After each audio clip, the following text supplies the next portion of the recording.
Hello there, ladies and gentlemen. My name's HydroponicCaravan, and this is Let's Read. Tonight, I have for you an interesting breed of fanfiction. Fanfiction based on YouTubers, specifically the Runaway Guys. There's some creepy fucking people out there. Let's get started. So, first up, we have John X Wario fanfic by, and I do quote, girl body inflation. And as you can see from the sidebar, that's not just a joke name.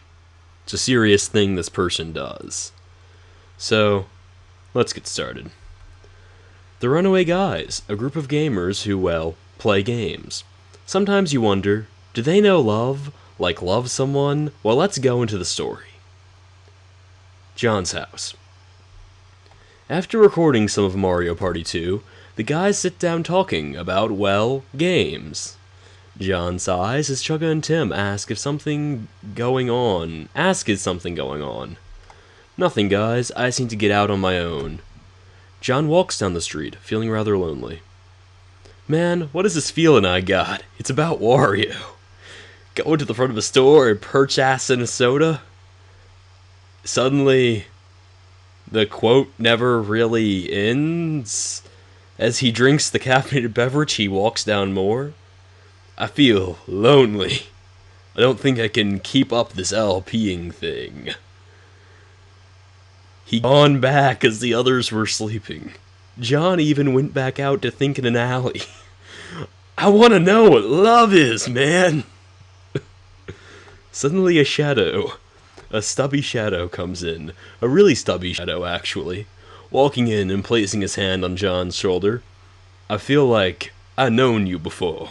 We were meant to be. The shadow turned out to be a man named Wario. Though I missed you my whole life, John replies in shock. What the hell? You're misspelled. A video game character? I must be tired. Warui, who I can only assume is Wario's, terrible anime counterpart, jumps in and hugs John, saying, I was that quote-unquote fat boy in class. You were the only one who stood up and protected me. Proton Johnsaw! I love you more than gold. John hugs back, saying, I love you more than Let's Playing. John breaks into song, which I'm not going to sing, I'm sorry. I see you before me, you see me before you. Never thought that I'd fall in love with you. I'll take your soul if you take my heart. Fly away together, far away forever. Gamin', you make me feel, Gamin', so sweet and pure. Gamin', I'll wear the ring forever. Gamin', you make me feel. Gamin', so sweet and pure.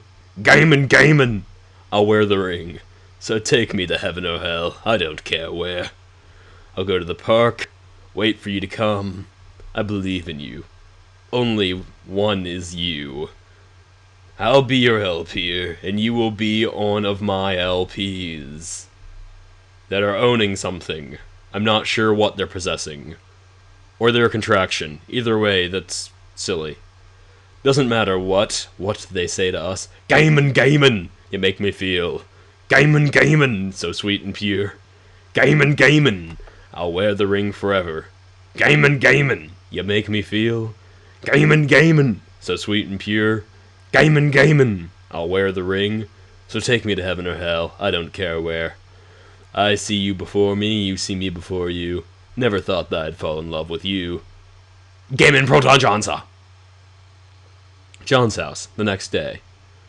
Chugga wakes up, hurrying John singing, What the hell? John was preparing his looks for his fiance. Oh, hey, Chugga, didn't see ya there. Why ya preparing yourself? You won't believe this, but I'm in love. Ooh, who is she? As he was about to correct Chugga, and the doorbell rings. Do me a favor and get that for me, Chugga, won't ya? Emil walks to the door. What the? He rubs his eyes, shocked at seeing Wario in real life. I gotta get some sleep. Then Tim walks up, seeing Wario, thinking, oh great, another TRG dream on something Chugga said. The Canadian Park. Tim, am I the only one seeing John sing that song and do romantic stuff with Wario? I only joked about it for it to really happen. He even says, Doe, I missed you as they hug.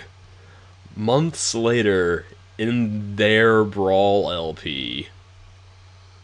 Holy crap, Mario Party 2 was delayed because of John and Wario's honeymoon.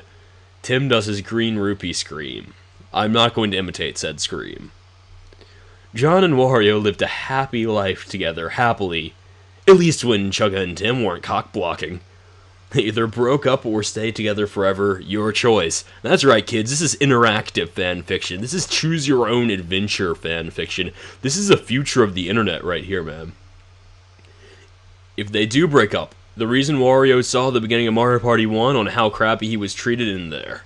If not, and forever love, it means Chugga gets together with Jinx, as Tim and Josh Jepson look proudly at their children, and now Min, one being homosexual, excuse me. The other liking what used to be a racist stereotype, at least until she got a color change. Dash. Windows. You don't even know how slow my performance is right now. You don't even know. Let's see, what is the... I almost said fanfiction.net. This is actually, in case you couldn't tell, on DeviantArt. I'm branching out. What does the DeviantArt.com community have to say about this? Oh, by the way, her description is, the fanfic of why Mario Party 2 got delayed in my way. All characters in song belong to their rightful owners. If you don't get the reference, Gaiman is a parody of the song Chocolate from Panty and Stocking with Garter Belt. I'm aware John has a girlfriend now, but it's a fanfic, so I feel like I get to do whatever I feel because it's fiction, not reality.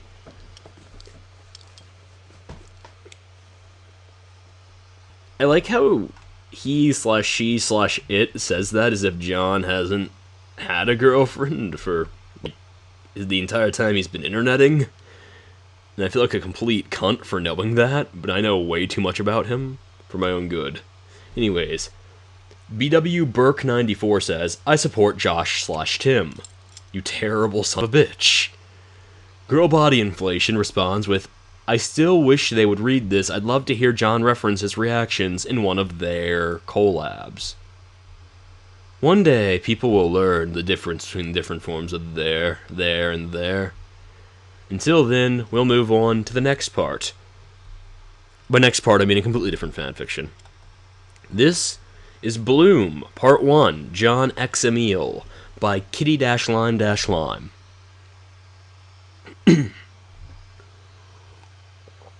I require water to continue. It was snowy in Canada, like always. Typical for Canadian LP or Proton Johnsa, or John for short. It was Sunday, and the Runaway Guys, which consists of 3 guys, Chugga Conroy or Emile, Nintendo Capri-Sun or Tim, and himself, had just left his house. John was checking his email. Damn, too many fans asking me to marry them. 'Cause that happens. He mentally sighed as he continued through his inbox, which contained overused internet humor messages, Battletoads, ROM hack requests, love mail, spam. Finally, he gave up and closed his email website. He left his computer on and hopped on his bed, removing his glasses. 1 year of this collab channel. John smirked. The anniversary... That's not how anniversary is spelled, I'm fairly certain. Would be nothing, he swore. Just a typical Saturday of him and Emile teasing and yelling at each other due to their quote-unquote friendly rivalry. Well, Tim either gets capital third or capital last, which makes him not so happy. Excuse me, which made him not so happy. Because that's how tenses work. Then something struck his heart. Emile. Yes, that polo shirt addict with the huge smile of triumph every time he wins. John suddenly had butterflies in his stomach, now that he had seen his image fully. Emile was more than a jester. He was John's crush. The day he met him, something in his mind told him Cupid has sprung the arrow. However, John wouldn't accept it, and usually ends up arguing with himself and Emile. Now his heart beat occasionally every time he went to his house, which led to arguing once again. You don't need to use all pronouns all the time. It leads to ambiguity issues. John hugged a cylinder back support pillow inside. That was oddly specific. His crush now bloomed to love, a romantic love. It seems odd for a guy and a guy to be together, but he didn't care. His mind swirled, no Josh Jepson ref intended, with feelings and emotion. He wanted to spill out those feelings for Emile right away. But how? With Tim around? It'll just get super awkward. Guess my love will forever be like this, the Canadian muttered. Guess I'll be forever alone, internet humor, not having him around for long. His eyes started to sting with warmth and depression. No, misspelled Jonathan, you can't. His hopeless rebuttaling with himself ended with him crying uncontrollably on the pillow. Dear God, please help me. Ugh, I know John will eat my head for this. Inspiration. I don't even want to click that. I'm not going to check. This is a John/Emile fanfic. Don't like, don't flame, and don't read. Too late. I already read it, and I will never unread it. Update! I've lacked interest for Proton Conroy, thank God. For now. Sorry, fangirls. But I will post some Nellis fanfics and maybe a funny short. Otherwise, expect part 2 to be up in like 2 years or something. Thank you, Kitty Lime Lime. That's the best thing you've done for me all day. Yoshi4287 says, More, please! I need to know what happens next! Kitty Lime Lime responds with, Thanks, sweet, but I won't work on this for a while. Yoshi replies to that reply, Alright, please tell me when you're working on this again, alright? Alright, tell me when you're working on this again, alright. I'll inform you when I'm done with part 2. Carrot. Alright, fix. And sorry if I sounded pushy about waiting the next parts. It's fine, sweets, I don't mind at all. Unless you're flaming. Example, please? I've only been flamed, never flaming, if that makes sense in any way. Well, flaming is basically hating on someone and saying stuff like, this completely sucks, without actual proof of the work's interesting, multiple works possessing said flaws.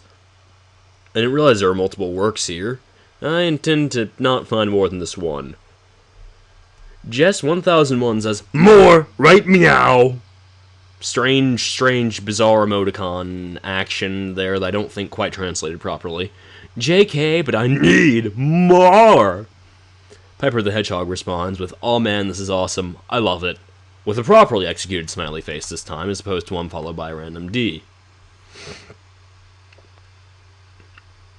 So yeah, well, I'm mentally scarred now. I think I'm done for the moment. Thank you, and good night.